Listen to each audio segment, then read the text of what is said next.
So hello mga kulichap, isang magandang tanghali po sa ating lahat. Ayan, may dumating na naman tayong package galing sa Lazada.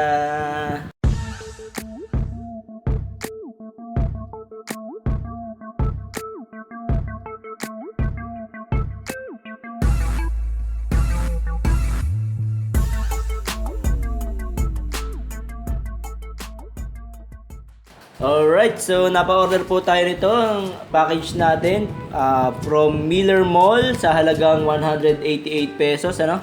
At medyo maliit po ito, no? Mamaya papakita natin kung bakit po natin ito na bili. At ayan nga po si Zane, ayan, ang number 1 fan natin, nanonood po siya ng aking mga vlog, ano? So, pinapanood niya po yung Kulit Shop dun sa TV namin.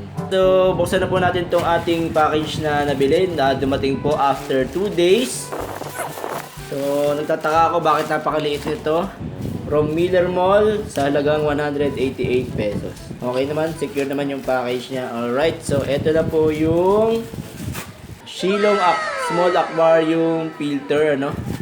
Ayan, tingnan natin kung tama yung nabili natin. Dalawang klase po ito, isang mayroong outlet para sa water at isa naman na wala. Aeration na lang. So, bakit natin ito nabili guys? Nasira kasi yung ating filter or yung ating aquarium filter, and after 4 years yata or 5 years tinitingnan din ko kung yung ating mga isda ay mamamatay, pero hanggang ngayon naman after 2 days ay buhay pa naman. Actually 3 days na wala silang oxygen. Nung nilinis ko kasi yung aquarium is nasira yung ating filter. Ayun, so 3 days nang walang oxygen yung mga isda at hanggang ngayon naman buhay pa, kaya napa-order na tayo nito. Sakto na siguro bago sila mamatay, ma-oxygenan muna natin. So meron tayong model nito, yung XL666, 3 watts lang siya. Ayan, ito nga po yung walang outlet sa water, ano. Tapos meron tayong XL77 na 5 watts. Okay, so buksan natin kung tama ba yung ibinigay sa atin ng ating nabilhan. Ayun.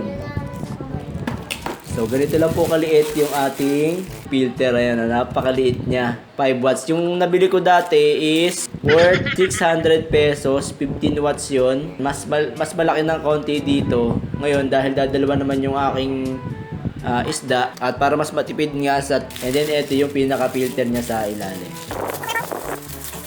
So, ito yung pang-filter na mayroong parang foam sa loob. Ayan, dalawa sila na pwede mong pagkabitin. Then, kabit natin dito sa ilalim. Yan, ganyan lang kasimple, no? At ito naman para sa air. Ayan, sa oxygen. Pwede mo siyang ilagay dito para kung gusto mo na may air at wala. Ayan, nasasaraduhan siya. And then, itong isa, para to dun sa water outlet para lumalabas yung tubig. So, pwede natin siya ikabit dun sa ating filter. So, ganito yung itsura niya guys, no? Habang nagpipilter siya, may lumalabas na tubig dito. Then, meron siya dito sa likod na mga suction cups. Ang liliit ng suction cups guys. So, walang-wala dun sa suction cups nung dati nating filter.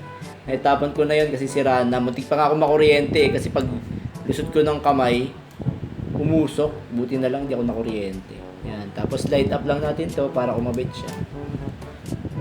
So, kung ayaw nyo naman pala guys na yung may lalabas na tubig sa kanya, air lang. Kasi pag higop ng filter, lalabas dito yung tubig. May air na siya. Ito yung pwede nyo itong isalpak dito. So, try natin kung gumagana guys. Install natin dito guys. So, ito yung aquarium natin, no. Ayan, napakaliit niyan. Compared dun sa dati na talagang water pump, no. At yan, nakita nyo naman, dalawa pa yung isda, buhay pa. Nang hinayang kasi ako na mamamatay lang sila eh. Ito naman, 188 pesos lang. Matay yung isda at dito na magamit, at least 200 pesos lang yung nagastos natin. Compared dun sa dati natin na 600 pesos. Ayan, so try natin guys, saksak ko. Kung aabot yung saksakan. Ayan, so sa 5 watts guys, no. Napakahina niya guys. Hindi pa halos maka-pump. So, try natin kung lalakas-lakas pa siya. So, yun guys, kanina akala ko ayaw niyang gumana, no? So, anong nangyari kasi pag nilulublob natin ganyan, yan, wala siyang nalabas. Tapos mahina yung suction niya. So, makikita nyo naman doon sa tulo ng tubig, ang hina, no? Ang hina. Tapos, habang ginagawa ko siya ng paraan, na i-press ko yung daliri ko dito sa ilalim. Yan.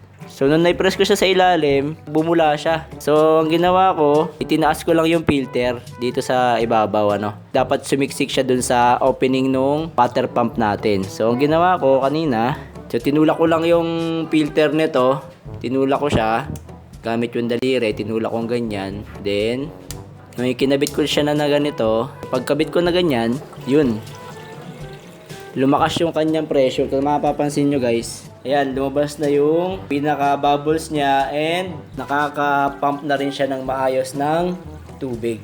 Ayan. So, idea lang to para sa mga maliliit na aquarium at kakaunti yung kanyang isda, ano, kasi kung mapapansin nyo, mabilis magdumi yung aming aquarium, ano. Dadalawa yung isda na yan. Then, ang mangyayari, yung filter niya, ayan, doon lang pupunta yung dumi, tapos lilinisin nyo lang tong filter na to. So, hindi siya katulad nung dati ko nabili na umaakit dito, yung tubig, tapos may iwan yung dumi dito mapipilter. Okay na rin siguro yan, at least merong oxygen yung natitira naming isda. Okay, so yun guys, sa halagang 188 pesos, meron na kayong ganitong water pump na kahit pa paano ay makaka-filter ng dumi at merong oxygen para sa inyong mga mumunting alaga. Nakaka-filter din naman siya, nakakahigop na rin siya kahit pa paano nung mga dumi-dumi. Ayan nga yung mga dumi sa ilalim eh. So, bago po matapos ang video na to, shoutout po muna kay Sir Jesse Madriaga ng Kuya J Filipino Market. Ano, ayan, located sila sa US. And kay Heidi Santilla, na subscriber din natin sa ating Facebook page. So maraming salamat po sa inyong pagsuporta sa Kulit Shop. Right, so siguro po hanggang dito na lamang ang ating video at sana po may nebag na naman ako kapakipakinabang sa araw na ito. At sa mga hindi pa po nakasubscribe, subscribe lang tayo sa Kulit Shop. Ang shop na makulit pero walang physical shop. See you in my next videos. Bye-bye!